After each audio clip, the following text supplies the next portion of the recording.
अस्सलाम वालेकुम everybody, welcome back to the channel.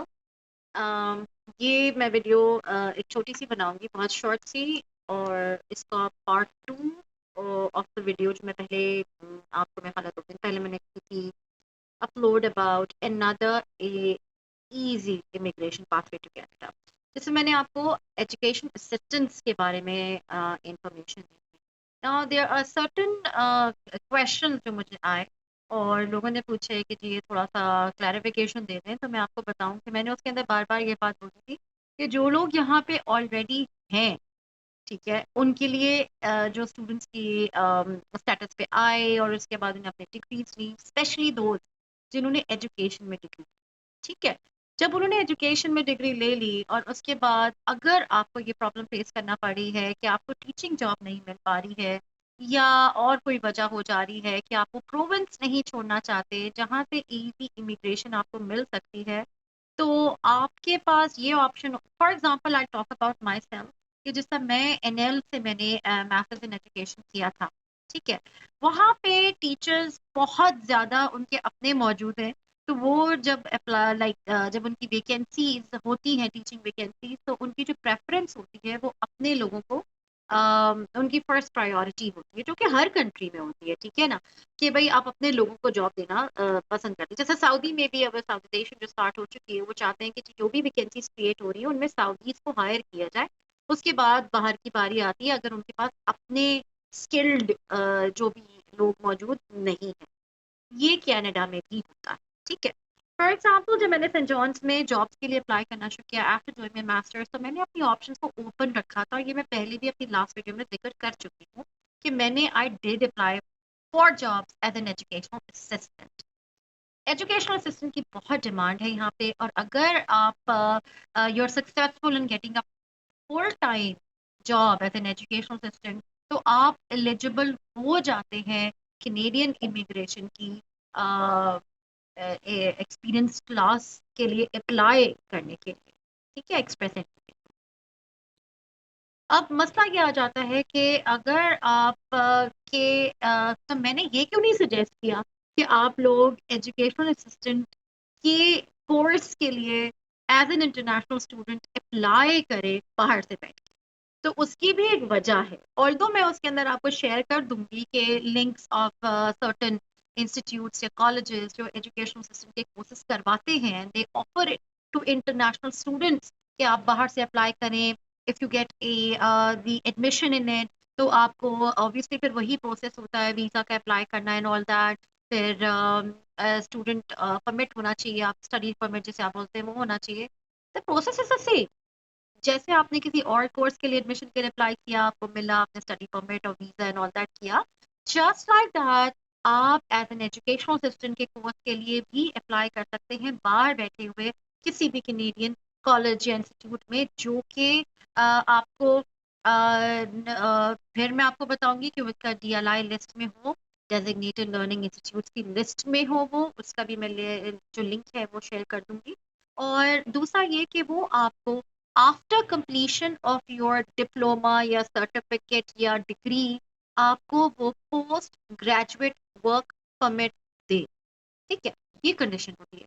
अगर आप ऐसे कॉलेज में या इंस्टीट्यूट में यूनिवर्सिटी में एडमिशन ले लेते हैं जो कि डीएलआई लिस्ट पे नहीं है, जो रिकग्नाइज नहीं है इंटरनेशनल स्टूडेंट्स के लिए, और आप उसके बाद आपको पोस्ट ग्रेजुएट वर्क परमिट नहीं मिलता है, तो आपका सारे का सारा स्ट्रगल, आपका सारा ज्यादा time and efforts and everything will go waste, ठीक है। क्योंकि आप जब यहाँ आते हैं तो डेफिनेटली आपकी ये एक आपका अंदर चल रहा होता है कि जो आपका टारगेट होता है वो ये होता है कि आप डिग्री लेंगे, आप पोस्ट ग्रेजुएट वर्क परमिट लेंगे, then you will apply for a job, and then आप एक्सपीरियंस गेन करके अपने पीआर के लिए अप्लाई कर दें।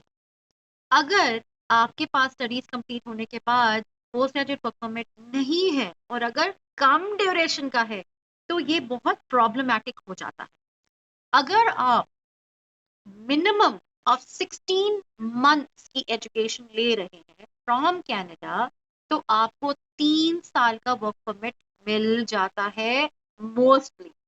ऐसे कोई हार्डली कोई केस होगा जिसमें नहीं मिला होगा। मैं रिपीट कर रही हूँ, अगर आप 16 मंथ्स का आपका स्पैन है of your education in Canada, ठीक है, आपका 1.5 साल का कोर्स था या 2 साल का कोर्स था, ठीक है, जिसके अंदर आपने एटलीस्ट 4 सेमेस्टर्स पढ़ा है यहाँ पे, तो आपको 3 साल के वर्क परमिट के लिए आप एलिजिबल हो जाते हैं। अब 4 सेमेस्टर्स का क्या मतलब होता है? एक साल में 3 सेमेस्टर्स होते हैं, 4 4 महीने।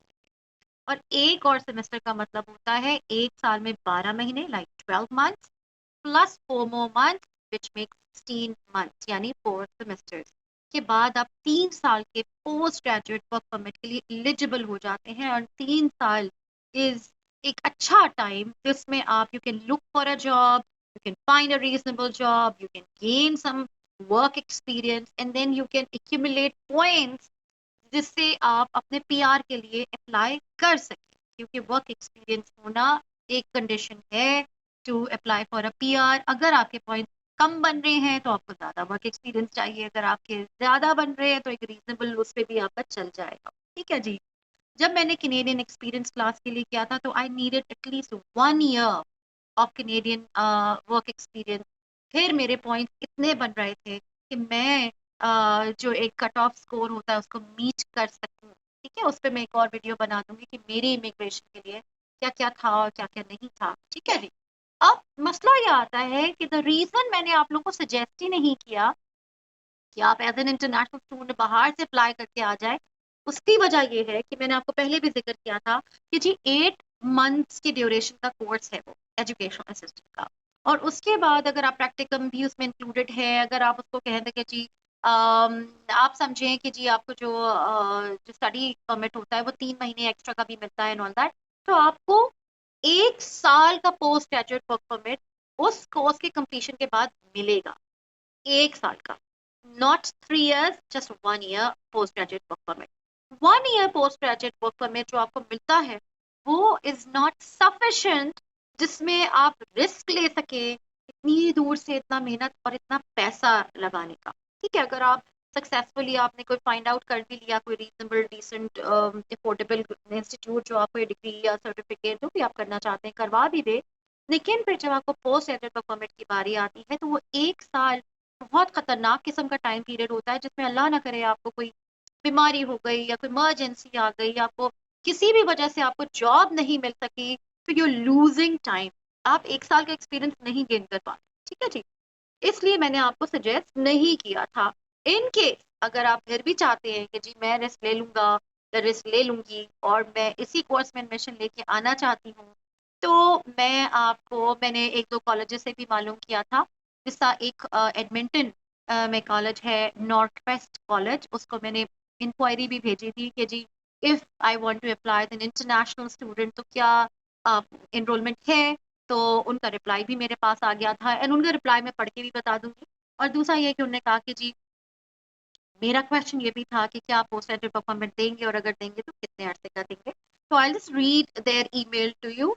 इन्होंने कहा कि जी yes this program is offered to international student and at the completion of this program you will be eligible for a 1 year post graduate work permit. Now इनका एक फ्री वेबिनार भी हो रहा है जिसका रजिस्ट्रेशन के लिए भी उन्होंने मुझे उस ईमेल में वो शामिल है। तो I can just add the link of their college और उनका जो भी वेबिनार होने वाला है।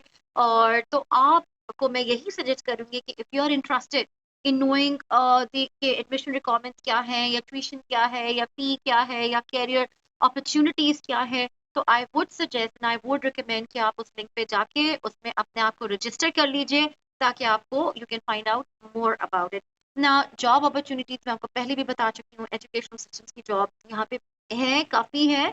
और लेकिन वही बात है कि इट डिपेंड्स कि आपकी लक पे भी, आप की ऑब्वियसली आपकी कैपेबिलिटी पे भी कि आप और क्या आप वो जॉब ले पाते हैं या नहीं। क्योंकि याद रखिएगा हर जॉब में हर कंट्री की तरह कंपटीशन बहुत होता है। ठीक है जी। अगर आप अपने आप को वर्दी प्रूव कर लेते हैं and you are successful in getting a job तो फिर तो आपके बारे न्यारे। और बाकी अल्लाह मालिक है, जाहिर सी बात है कि अल्लाह बेहतर जानता है कि किसके हक में क्या बेहतर है। तो मैं यूं करूंगी कि मैं आपको उस कॉलेज का लिंक नीचे शेयर कर दूंगी अपने डिस्क्रिप्शन बॉक्स में।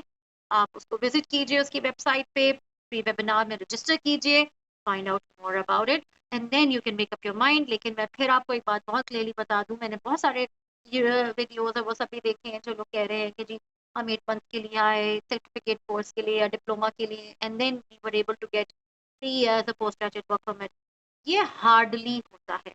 मैंने जितनी वर्कशॉप्स अटेंड की थी, इमिग्रेशन वर्कशॉप्स अपने स्टूडेंट लाइफ में, मुझे किसी भी कंसल्टेंट ने, किसी भी इमिग्रेशन ऑफिसर ने ये कभी भी स्टूडेंट्स को सजेस्ट नहीं किया था। मैं यूनिवर्सिटी की बात कर रही हूँ, memorial university of new फाउंडलैंड and Labrador की, कि उसमें जितने भी इमिग्रेशन वर्कशॉप्स होती हैं, किसी भी वर्कशॉप में ये स्टूडेंट्स को बिल्कुल इनकरेज नहीं किया जाता कि आप जी 1 साल के कोर्स में आए। वो हमेशा ये बोलते हैं कि it has to be a minimum of 16 months, only then you will be eligible for a 3 years post graduate work permit. तो मैं आपको अपने एक्सपीरियंस से ये बात बता रही हूँ कि अगर आप रिस्क लेते हैं 1 साल के कोर्स के लिए, तो आप बिल्कुल मेंटली प्रिपेयर्ड रहिएगा कि आपको 1 साल का पोस्ट ग्रेजुएट परमिट भी मिल सकता है, और अगर आप बहुत लकी हैं, ठीक है, जो बहुत रेयर होता है, तो आपको 3 साल का भी मिल सकता है।